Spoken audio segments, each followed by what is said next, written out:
Yeah, and then they showed me how many were live streaming. Oh, Yeah, babysitter. right. I took Some of my exercise buddies. I can't remember what it was. Let's just give them a minute or two. Oh, yeah. Isn't that crazy? Anyway, it was something that was wrong. And I stuck it in a glove. My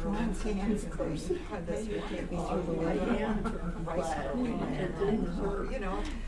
All the lights went out. And we're babysitter. I know, it's such a different world. So different, I know. That Am I in your way though? She does. I can't remember now what, it'll come, but something with two, It would be fun to see wrongs, like a hair curler or. are different. We get in our little habits. Or Yeah, it was a problem. Don't look at the dirt, okay? It hangs out in my eyesight. Okay, good.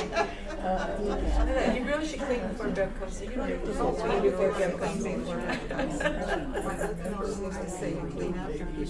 Sometimes not a lot. Oh. And then the corporation has. Last had a meeting where calendar, you have their 25th anniversary, and I'm supposed to be emceeing that event, so we had to use that. But I still that was, and I needed to be there, and I needed to be here. Oh, no. Not necessarily. Oh, I'm on to do this. And for the most part. You ready to start? And then I Ready whenever. remember the first speech I gave. Okay. Good afternoon, everybody. Just turned 40. Is this on? No. I don't believe it's on.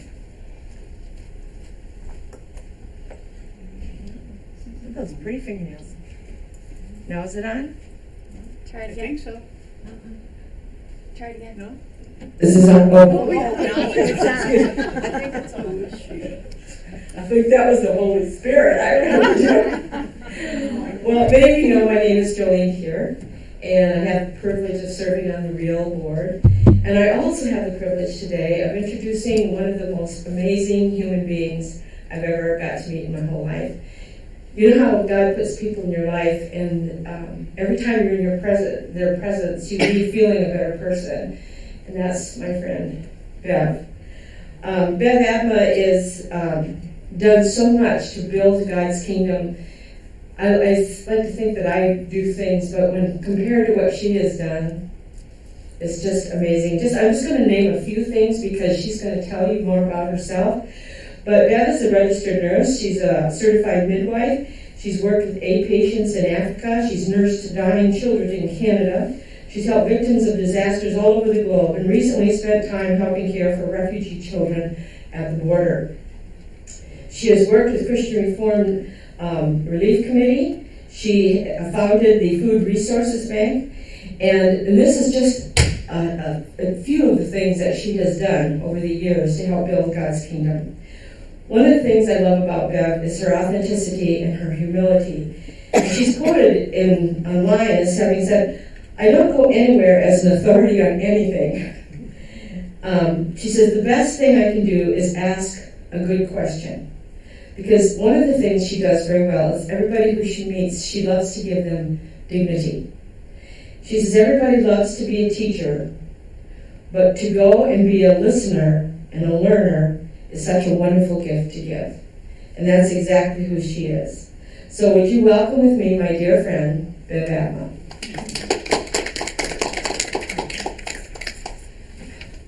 Well, that's just too much to try and pull. Actually, I really thought about what am I going to say to all of you? Because they said, tell us about some of the things that you're doing. And I thought, my message for you today is that God can use anybody. So as you hear me talk about what's happened today, I am the most unlikely person that God would have put in front of you. And so just give glory to God that he could use me in the way he has used me. I was this really, really shy, plump farm kid in secondhand clothes that always felt a little out of place at school because I just felt like I was kind of didn't fit. And I had a sick mother who I had to often take care of at a young age. And I think maybe that was why I always wanted to be a medical doctor. From the time I can remember, that's what I wanted to do. And my parents said, but you can't do that. You're a girl. And it reached a point in high school. I mean, my dad was a farmer, homesteaded his land, and had 3 daughters. And here this oldest one wants to go and be a doctor. So we finally agreed that we would ask our family physician. And I was so sure that he would support me because I remember calling him one time at about 10 o'clock at night to say, this is what's happening with my mom, what should I do? And he said, I'll be there, but give her a little brandy if you've got it. And I said, we don't have anything like that in the house. And we were on an old party line. And the neighbor said, I'll send Raymond right over with some. So we go to the doctor when I'm in high school in grade 12 and said, I wanted to be a doctor, explained the situation, and he said, what a horrible idea. She's too good looking. She'll just get married. I don't think I ever felt quite so betrayed in my life as I did by him. So I decided that I was going to go in nursing because I could work as a nurse and support myself to go through medicine. So I went into a 3-year diploma program, resisting the high school principal who said, well, if you're going to do that, you should at least go to the university program. But I was tired of people telling me what to do. So I went into a 3-year diploma program and loved it and realized that I had no idea about the life of a doctor and that they popped in to see patients and left. I wanted to develop longer relationships, and so I realized that nursing was for me. But what a shock my first day on a unit when they said, Bev, it's time for coffee. I said, you go for coffee when you're looking after sick patients? So I was really, really naive. And anyway, so I decided that I really didn't want to go into medicine. And I met this lovely man who wanted to marry me. And I said, well, everybody's going to say I told you so. I decided he was worth it. And so we married, and I worked as a pediatric nurse, actually with the same head nurse who'd been the head nurse when I had my appendix out when I was 14. And later I became her assistant and replaced her when she retired. So, God was working all the time from when I was a young girl already. Well, then after we had 2 children, we were married 6 years before we had a living child, another 5.5 years before we had another child. So our kids were pretty precious to us. And just after our second one was born, there was a message that volunteers were needed for home missions of the Christian Reformed Church in a little place called Fort McMurray in northern Alberta. If you haven't picked up on my Canadian accent, I think it's still there a little bit. But Fort McMurray is where they take the oil out of the tar sands. And so it's this mining town and really a lot of transient people. And we had a home missions area there. And there were only 3 families, and they said, we really need some help. So my husband and I took leaves of absence from our jobs and took our kids and went to this place that was literally at the end of the road. There was one lane out and in. And while we were there, the Banner, the church's newsletter, magazine came advertising for a nurse in Sierra Leone. And Hank said to me, Bev, I just feel that God wants us to apply on that job. And you have to apply because you're the nurse. If I want to be honest, I don't have a feeling that we're going to get to Sierra Leone, but I feel like we're supposed to apply. And I said, I'm embarrassed to admit this, but honesty's good for you. Us go to Africa with 2 kids and send them to boarding school? You're crazy.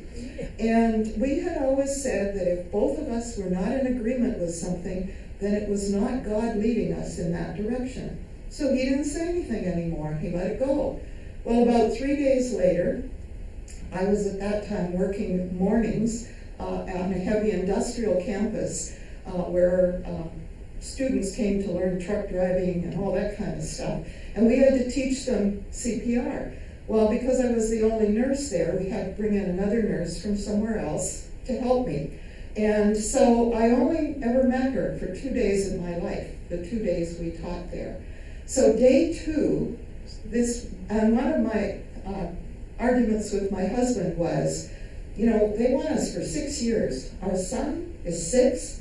He will come back when he's 12. It's hard enough to be a teenager, let alone to come back from the bush and make a kind of a cultural adjustment. So I had all those arguments that I had given.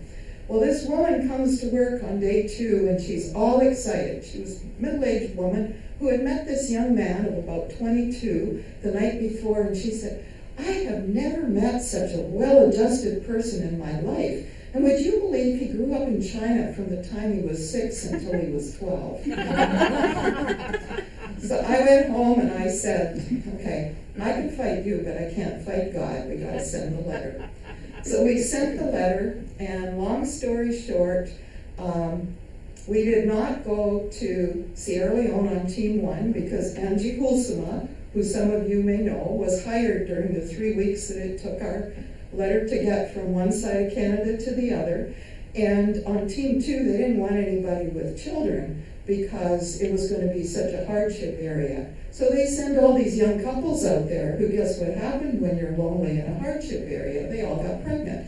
But anyway, we were to go on Team 3. So I said, well, then I'd like to go back to school and do my midwifery. And that's what I did. And so I got to deliver 34 babies in Canada, and I've never delivered another one since.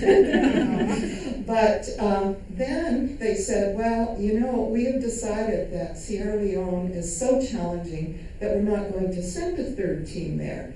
So is it okay if you leave home and go on for orientation? We have 3 weeks of language learning, 2 weeks of culture learning, and then we'll send you somewhere. But is it okay if you don't know where you're going to go? So that's what we did.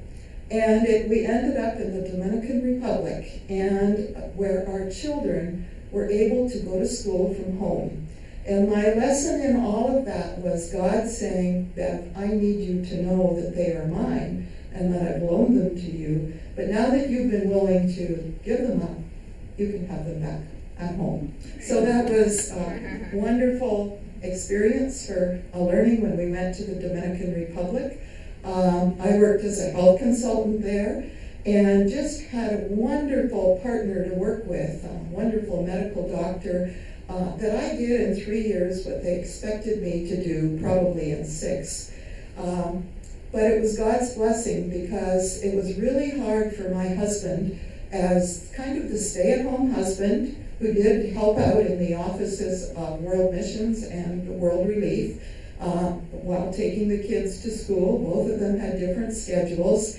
And he got really depressed because there wasn't a lot of support in a place, a Latin culture, for a man who's at home taking care of his kids. And so we went back to Canada after 1 term instead of 2. And I would have on a 2nd term had to figure out something else that I was going to do. So it was God saying we needed to be back in Canada. So what was I going to do? Well, I'm going to go back to nursing. I love nursing, but I've been away from this for a while. So maybe if I go and work in postpartum, that'll be easy because I did midwifery, and so I'll go there. So I went there, and my first day at lunch, I'm in the cafeteria, and I see nurses from the pediatric unit that's the most similar to the one that I had worked with, the kids from ages basically 3 to 16 years of age, which I just loved. And they were at lunch, and they said, oh, Bev, are you coming back to be our unit manager? And I said, I didn't know you were asking for a unit manager. Yeah, it's been posted. You should check the postings. So I went, and the posting was down. I went home and I said to my husband, I think I just missed out on my favorite job in the whole hospital. And my husband, always being the quiet encourager, was, well, did they tell you who it was? Well, no. Well, maybe you should go and talk to that director of nursing. I said, I don't even know her. I've not met her. She came after I left. He said, well, we're going to talk to her. So I called her up and she said, can you come at lunchtime? I went at lunchtime, and by the end of our talk, I had the job. So for 9 years, I had my favorite job in nursing. I was a pediatric nurse. Why was it such a favorite of mine? It was learning from the children. Children have a wisdom and a sense of who God is in ways that we as adults so often do not have. I often think of that verse of childlike faith. And I want to tell you the story about Greg. Greg was a little boy, wonderful 6-year-old. He had a little bit sunburned when he walked through the doors because the parents had cut short their holiday because they noticed his eye was crossing. And they went to the doctor and he immediately sent them to the hospital. And when I picked up the paper and I saw this strabismus undiagnosed, and I looked at him and I thought, oh no, this is going to be one of those children God's going to take home. After a while, you had this sixth sense of when you had a child come in and you didn't know what was wrong with them, you could almost tell which were the flowers that God was going to take home. And I had that feeling about Greg. Well, Greg had a brain tumor in the back of his head, and it was pressing on his optic nerve. Wonderful Christian neurosurgeon talked with the family and Greg and said, you know, I need to take this out of your head to get rid of your headaches, but it needs to be okay for you and Mommy and Daddy. I'm not sure that you will be able to see when you wake up from your operation. And so they decided that they needed to go ahead. The night before the surgery, Mom was trying to sleep on this horrible cot we had that wiggled and creaked, and about 2 o'clock in the morning, Greg said, Mommy, please go to sleep. She said, I'm fine. He said, no, I hear you wiggling. And I want you to know, Mommy, that it is better to see people with your heart than with your eyes. Greg's words have guided me so often through my life. If I tend to just look with my eyes, to be reminded, look with your heart. Well, Greg was able to see after that surgery, and he went home, and he was home about 6 months, and the brain tumor came back. And Greg came back to our unit, and they couldn't operate again, so he was dying. Somehow, that little boy, who was now 7.5, knew every nurse on the ward who was a Christian without her saying a word. And he would say to us, can you tell me this about Jesus? Will you pray with me? He never once asked a nurse who was not a Christian. And on his last day on this earth, he had had a bath. We used to kick the kids in a stretcher to a tub that was high up. And the nurse was pushing him back to his room, and she said, well, Greg, we're at your room. He said, no, we're not. She said, can't you see the number? He said, my room's up there. And he was on his father's knee. Dad was not a Christian at that time. Parents did become Christians after Greg's death. And he was on his dad's knee, and he said, Daddy, what does it mean that God is my Father in heaven? And this man said, who's not a Christian, said, Greggy, you know the way I loved you here on earth? God is going to love you so much more and take even better care of you in heaven. And he said, yes, I know. And I'm going to sit on his knee, and I'm going to eat pizza, and I'm never going to throw up again. That's one of my images of heaven. That was why it was really hard for me one morning when I went to work, there was a notice on my desk, will all 66 unit managers come to an emergency meeting? So I went to that emergency meeting, and they announced that all 66 of us were getting layoff notices, but we could apply on 22 jobs. Now, my supervisor had known that in this time I was also serving on the board of CRWRC, now called World Renew, so I'll call it World Renew from now on. I was on the Canadian board of that as the only woman, would you believe?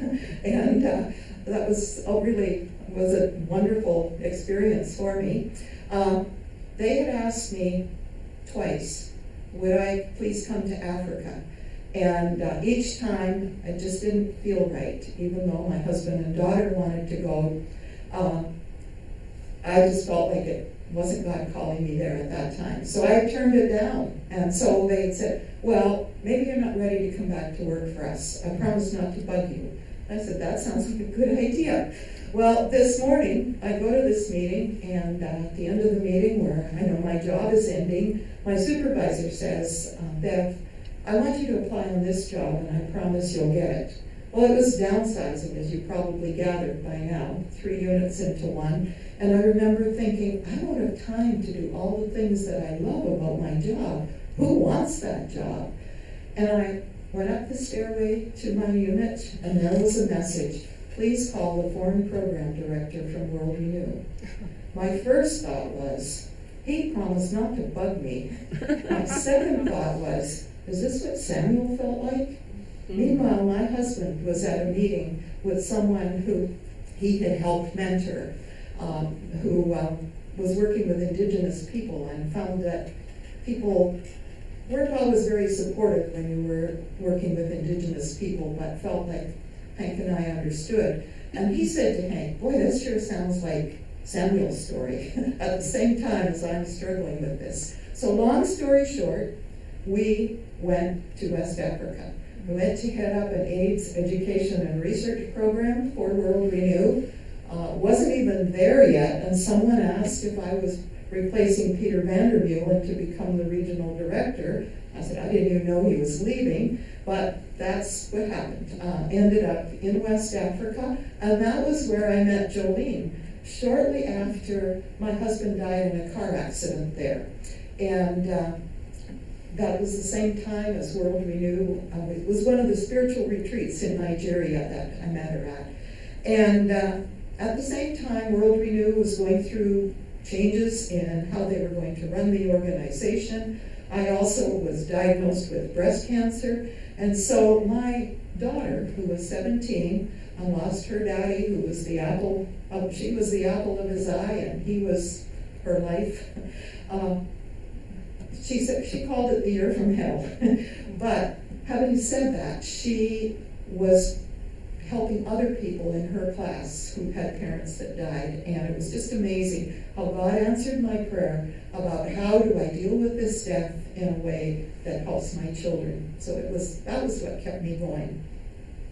So a year later, I thought I was going back to Canada, and it was going to be leaving in June to go to Canada to work for World Renew out of their Canadian office. And I came for a meeting in May, and they said, well, you know, the DRS volunteers have been asking if you aren't going to come and head up the DRS program because we didn't assign anybody there.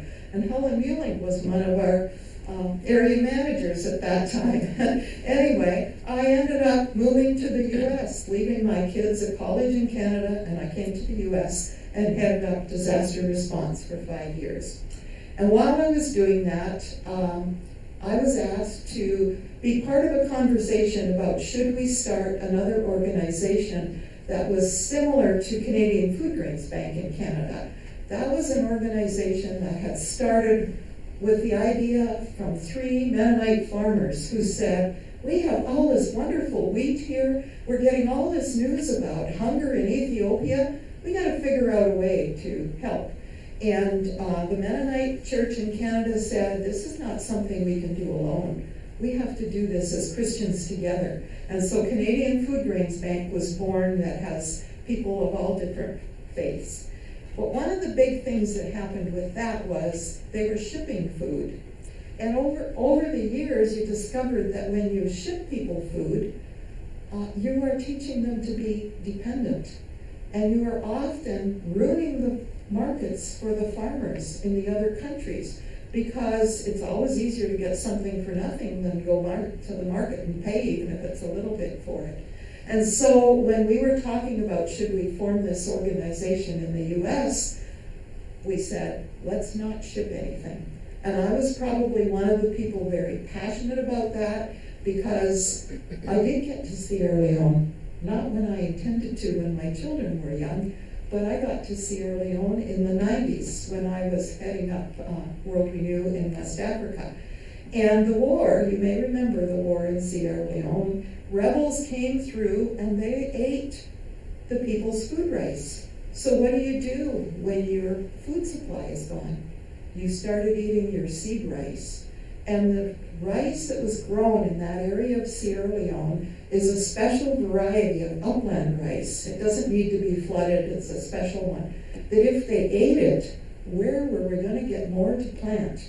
So we said we need $10,000 so that we can buy the seed rice from the farmers. They'll have money then to buy food, and then we can sell them the rice back at next planting season.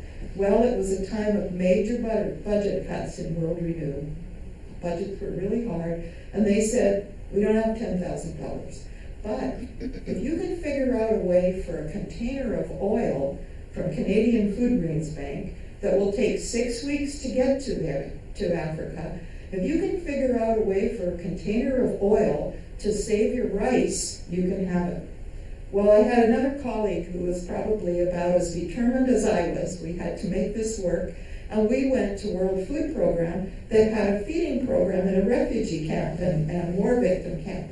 And we said, can we trade a container of food rice now for a container of oil that'll arrive in 6 weeks? And they were short on oil. Another God thing does things like that. So they agreed to the swap. Well, then we had to transport this rice through the fighting territory to get it to where it was needed, but we did it, and we saved our rice. But when you think about that, that was way more than $10,000. But it's just because of the way money gets put in special pots. And so my passion has always been, how do we help people have the dignity to do it the closest to where they are and do it themselves? So that was how I became part of what was then called Foods Resource Bank, which was a horrible name because everybody called and either wanted food or wanted to drop food off.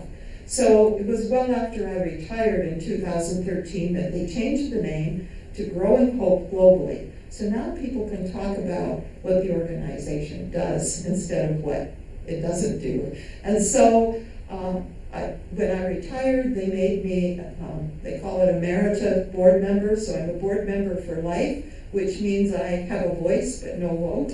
But this year, I turned 75, and I thought, how can I honor the fact that God has blessed me with 2 good legs that still really work at 75 when I watch many people who can't, and the fact that I've been cancer-free for 25 years. So I walked from Fremont, Michigan, where the first growing project, which is the way Growing Hope makes their money, is farmers raise a crop, churches and businesses help support it, and they sell the crop in the fall, and that's the money that helps people in other countries feed their own families with dignity.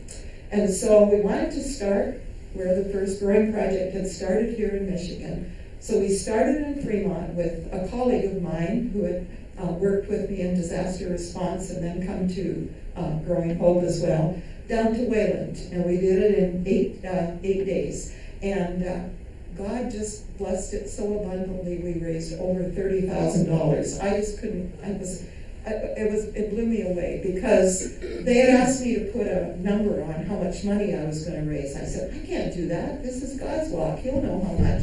Well, put a number. What if you just put $100 a mile? So I said, fine, put $7,500 on it. Well, God just, more than quadrupled that. So that's one of the things that I have done. When I retired from Growing Hope, a month later I was invited to Japan, to a place called the Asian Rural Institute, where people from up to 15 countries, up to 30 people a year, from as many as 15 different countries at a time, come and stay for 9 months and learn how to be servant leaders on an organic farm. And it's a lot of people talk about learning by doing, because you can imagine you have people from that many different countries. Often they're the school is in Japan, but the curriculum is in English, so even the Japanese English is hard to understand. In fact, we always talk about just ARI English. You do whatever you do to make people understand. And it's done by modeling. So the participants come, and usually they are absolutely shocked to watch. Every morning, the director is the one that cleans the toilets. because that is modeling being a servant to those out there. So in 40 years, they had never, and you think about this as a Christian organization in Japan, where less than 3% of the people are Christians. So it's just kind of an amazing thing there. So this little wonderful island. But they had never gone to see what happened when people went home. And they needed somebody to do that. And so I got to do that. So for 3 years, I traveled to 11 countries. I stayed with people in their houses. I even slept with one lady in her bed because she said, I hope that's okay. That's the only place I have for you to sleep. That's fine. And just had a wonderful experience of being with people in their homes. And when I completed it, they asked if I would serve on the board that raises support for the organization here in the U.S. And just last night, I was honored to be on a Zoom call with people from all over the world, and we heard a wonderful testimony of a Muslim woman saying, I was the only Muslim at ARI, and everybody loved me and treated me with respect, and it was a wonderful testimony of how we influence by love rather than by judgment.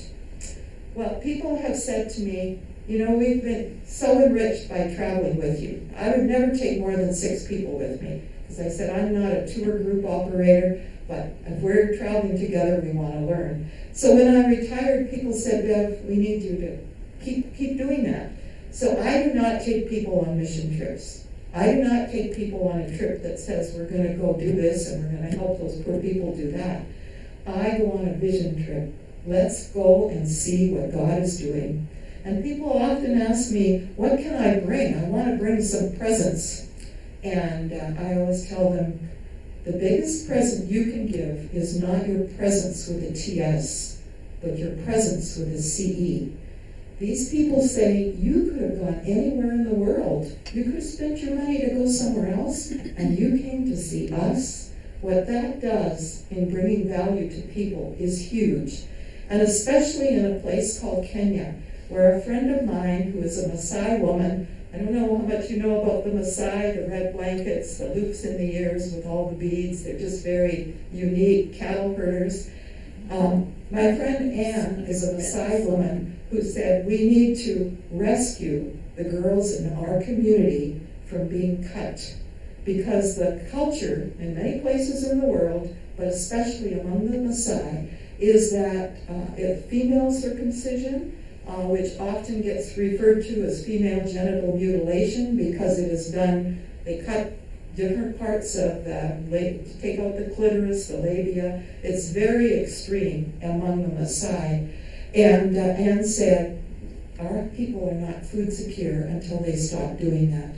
And just last night, I got a message from Anne saying, please pray.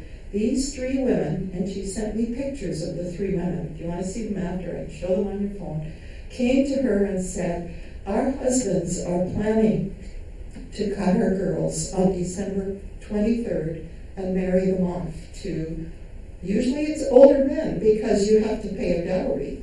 So you've got to have cows or land or something to give. And we don't want our girls to be cut. So this week, these girls will finish, they're in 2nd and 3rd grade, they're between 8 and 10 years old, and they will finish their school, and then Anne will pick them up to keep them safe so that they will not be cut. She will continue to work with the families to try and keep girls safe. So, you know, her big challenge is she has to rent a vehicle every time she goes because they don't have money for a vehicle. She wants a dorm. She's got about the 1st floor done, but not the roof on the 1st floor yet. And she saw the walk that I did, and she decided, well, I need to do that. Well, she walked 180 miles in 12 days. But she's not in a culture where people are used to giving, and she only raised $1,000. So be in prayer for her. Another organization that I'm part of is called Impact Burundi, a man who, just a wonderful man who was a refugee from Burundi and ran through different countries and how people treated him and how he was treated here, decided he wanted to pay back to help his people. And so he has a little organization called Impact Burundi. So I'm on the board of that organization helping him out. And then Jolene mentioned going down to the border. Way back in Canada, after a tornado, DRS was allowed to work with Church of the Brethren to set up a childcare program. And so, long story short, in Canada, it's now been, different provinces are doing it, but I have been not connected with it for a long time. But after having lived in Central America and traveled many good friends in Guatemala, I really wanted to have my own story about the southern border, to be able to share what I saw and heard rather than what we hear on the media.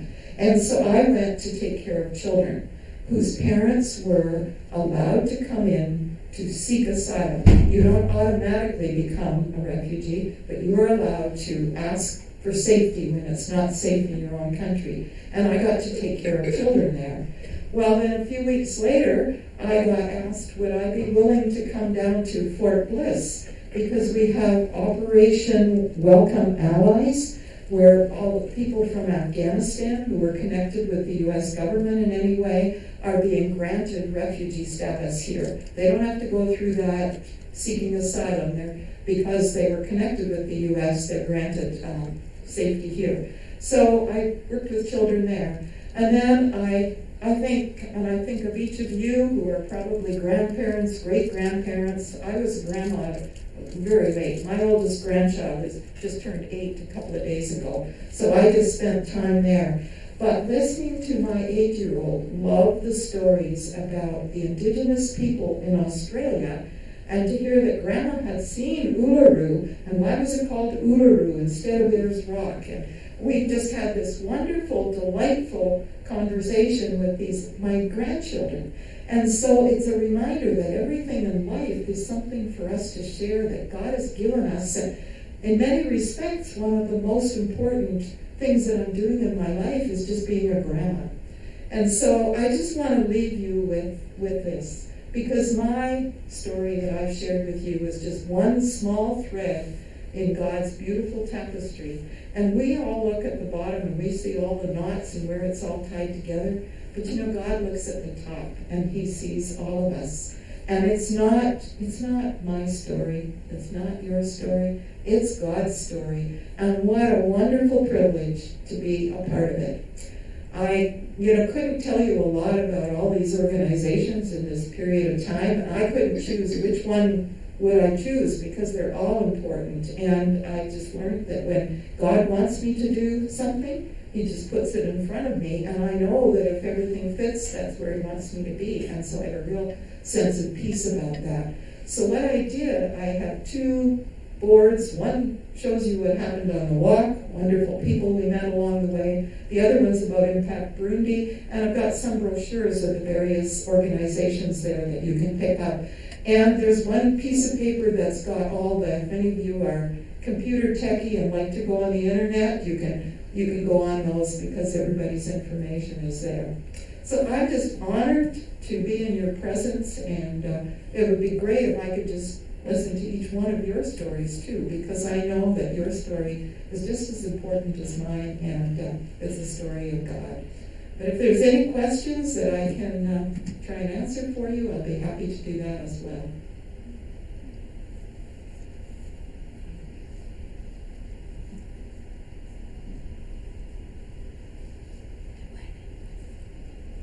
Well, thank you. And I didn't acknowledge that there are probably people live streaming that I can't see you,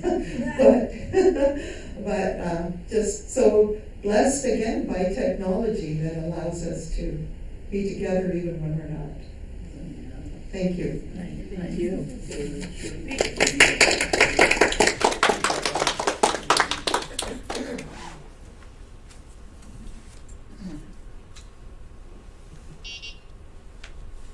Do you want me? Sure. Unless you want me to say I know. something. Thank you all for coming, and for, I told you this is a pretty incredible person, so I know Bev would like to hang around if you want to just ask her any questions personally, and be sure to check out the boards, and have a great rest of your day. So, thank you everybody for coming.